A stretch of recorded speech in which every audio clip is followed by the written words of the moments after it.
इस प्रकार वहां की कति पक्की आशा ला लो, यहाँ तो मृत्यु होगी, दोबारा जन्म हो गया तो वह बिरनमटी फिर शुरू, विवाह हो गया, रोजी रोटी की चिंता ना बनी तक, कोई बालक मर गया, कोई बच गया, और फिर बुढ़ापा, फिर मृत्यु, फिर पशु पक्षियों की योनियों में धक्के खाने पड़ेंगे।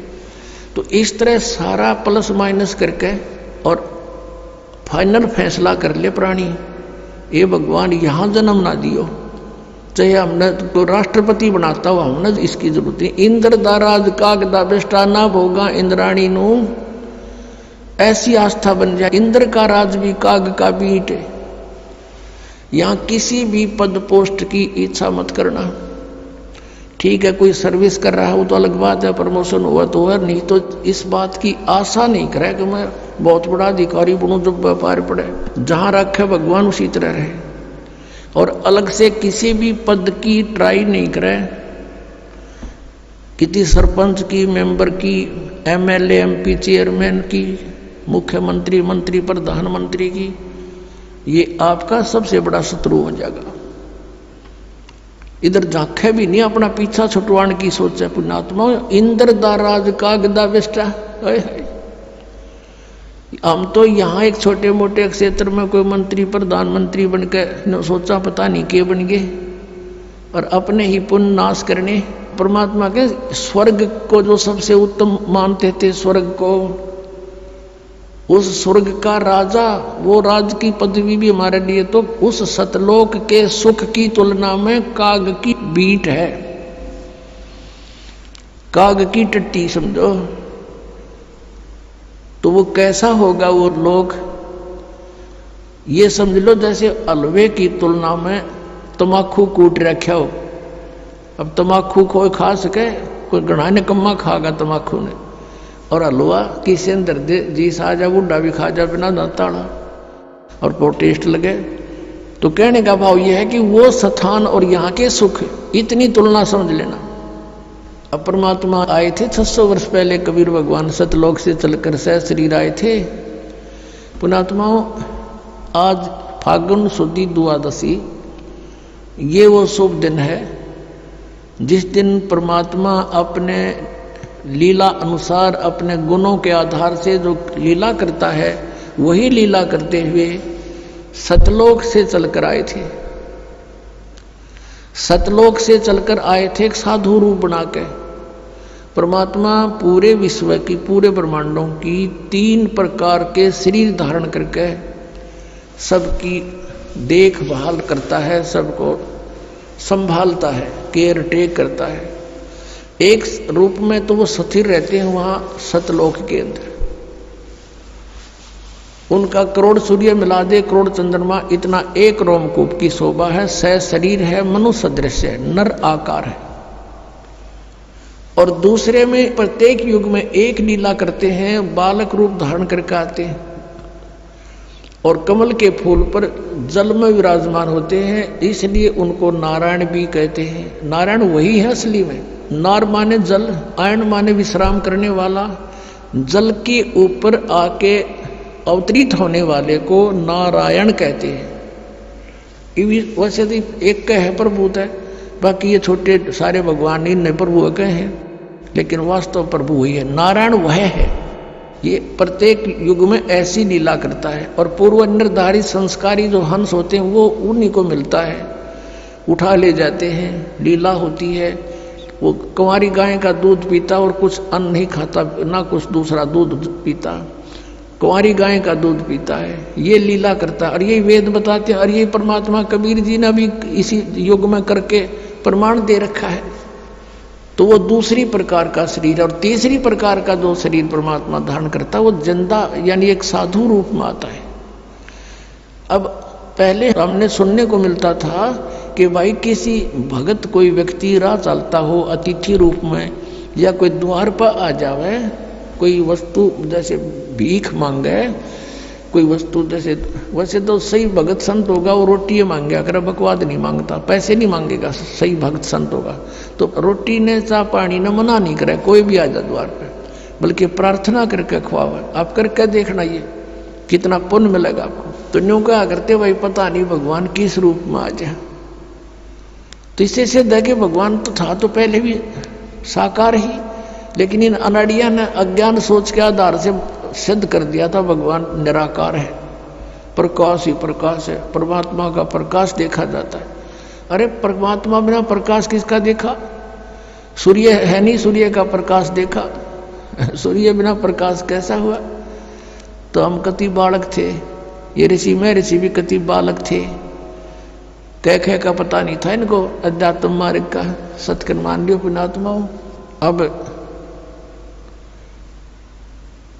हमने जो परमात्मा को पाने के लिए जो विधि अपनानी है, वो परमात्मा तीसरी टाइप का जो शरीर बनाता है वो साधु संत का बनाता है। जिन भी महापुरुषों को मिला ऐसे ही मिले हैं। आदरणीय धर्मदास साहिब जी को मिले, जिंदा महात्मा का रूप बनाकर परमात्मा मथुरा में पहुंच गए, और मथुरा में ये लोकवेद के आधार से वो पुण्यात्मा मोक्ष के लिए उस जोड़ में नहाने जा रहा था, जिसमें कहते हैं यहाँ कृष्ण जी नहाया करते थे, स्नान करते थे। इस ब्रज की रज पे उसके चरण टिके हैं, माथे का लाओ, ये पेट भर ऐसे बहका रहे हैं। अगर वो स्थान ही मोक्ष का होता तो श्री कृष्ण जी क्यों छोड़ कर जाते? वो द्वारका में जाकर रहने लगे। वह तो द्वारका गए, उसको छोड़ के, वो अच्छा था इसलिए वहां छोड़ गए, क्योंकि रोज लड़ाई रहा करती, कदे जरा सिंगार लठ लेकर, कदे काल्यवन आ गया सेना लेकर। तो उस भगवान ने सोचा अपना इन मूर्खा गेला क्यों मूर्ख होया और कितना न मारूं, ये तो सबकी बुद्धि भ्रष्ट हो रही है। तो एकांत में जाकर कहते राड से बाढ़ अच्छी, वहां जाकर रहने लग गए थे। द्वारका में कोई समुद्र में टापू ढूंढा कोई नहीं आओगा तो अपनी सेना ने एक स्थान पर खड़ा कर देंगे। उसका एक रास्ता था, एक द्वार था, इसलिए द्वार ईका कहते हैं उसको। तो मथुरा में गए हुए थे, वहां भगवान मिले जिंदा महात्मा के रूप में।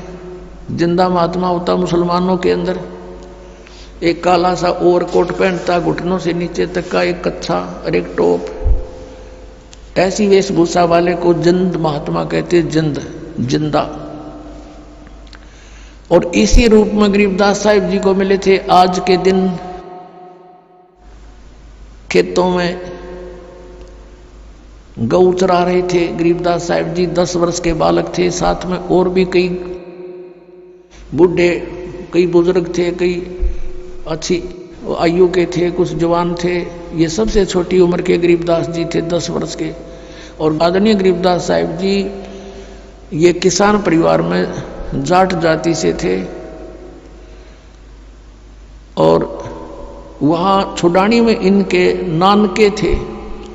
इनके कोई मामा नहीं था गरीबदास जी के, जिस कारण से इनके पिताजी को वहाँ घर जमाई रखा गया था। ये मूल गांव इनका करौथा गांव है, रोहतक जिला में, जहाँ अपना आश्रम है।